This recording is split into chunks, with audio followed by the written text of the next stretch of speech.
Good evening, everyone. Shortly after I visited Israel for the first time in the fall of 2010, I was like, wow, that was so old. No. Yes, they had Israel back then, children watching this. Yeah, something like that. Anyway, so a few days after I landed to begin my studies at Yeshiva Sha'arei Mevaseret Zion, colloquially now known as MEVS. I'm not exactly sure how that happened. But anyway, I had a life-changing experience. I took a local Egged bus ride. Now, anyone who knows the style of Israeli bus drivers, and along as Israeli drivers at all, so for those who don't know what that is, imagine a New Yorker on crack with a little methamphetamine movement. Those guys drive like I have no idea. But they make these like 40-ton vehicles move very quickly. So to get from the yeshiva, which was on the top of the cliff overlooking Highway 1, to get to Yerushalayim, to get to Jerusalem, you have to get onto Highway 1, but you have to take all these hairpin turns down the hill. And of course, with our Israeli indestructible tank drivers, I mean Egged bus drivers, they're taking some of these turns at it feels like 35, 45 miles an hour. You, at some of them, will hear the body bolt on the floor of the bus creak dramatically when they're doing it, and you go from one side to the other. Some of these turns feel like they're like 270 degrees. And I'm sitting on my first time I was standing, I almost died, being flung out a window. I hope one of my friends would have caught me, but I think they were just holding on for dear life. And then people who are Israeli or who've been there before, they're just kind of like doing their own thing. They don't realize they're having a near-death experience every time they go to Jerusalem. And eventually I became one of those people where just so used to taking the bus where I didn't realize that we're having a near-death experience anymore. And I was watching the new students, my second year, flying around the bus until they too became veterans. But there's something that I noticed on the window once I stopped hyperventilating, thinking that I was about to die.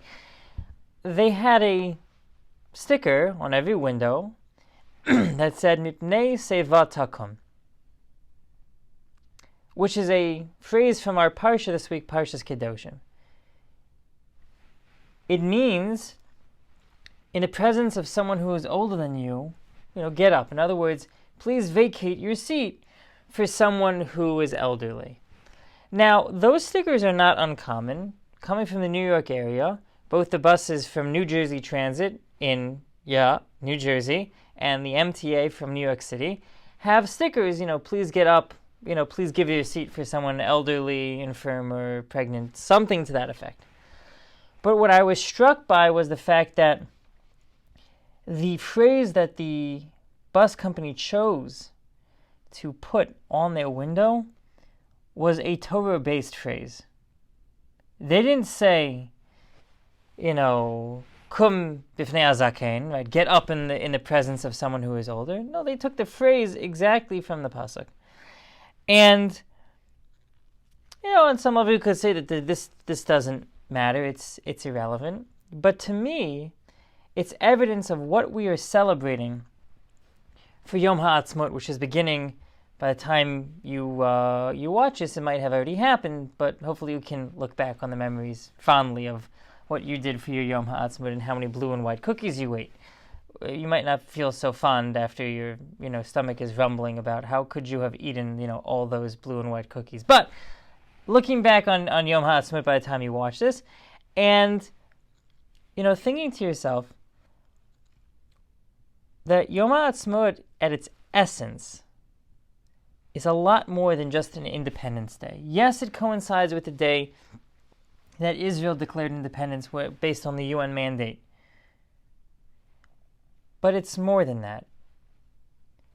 Yom HaAtzmaut represents the day that the Jewish people had the ability to put Torah-based phrases on their buses, to have the bus notice signs say Chag Sameach, during during Pesach or Sukkot. To say Purim Sameach during the holiday of Purim, which most of the world doesn't know exists.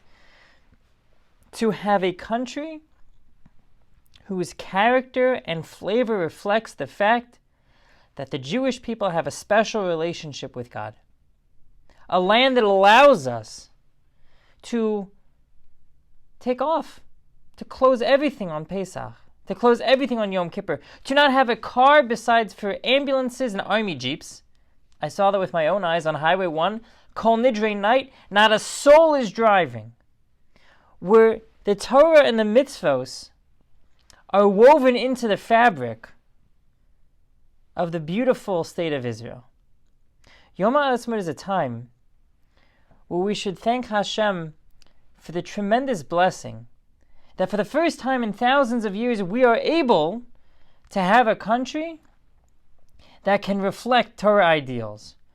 Our mission as a people is to ensure that over time the character, the flavor, and the laws of the land of Israel are more in congruence with those of the Torah. B'bnei Sevat Hakum.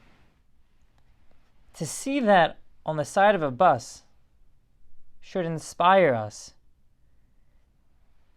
particularly in our existence with Israel, to ensure that the Torah ideals are what inform our personal and national identity, just as they inform us on where to take your seat. Have a great day.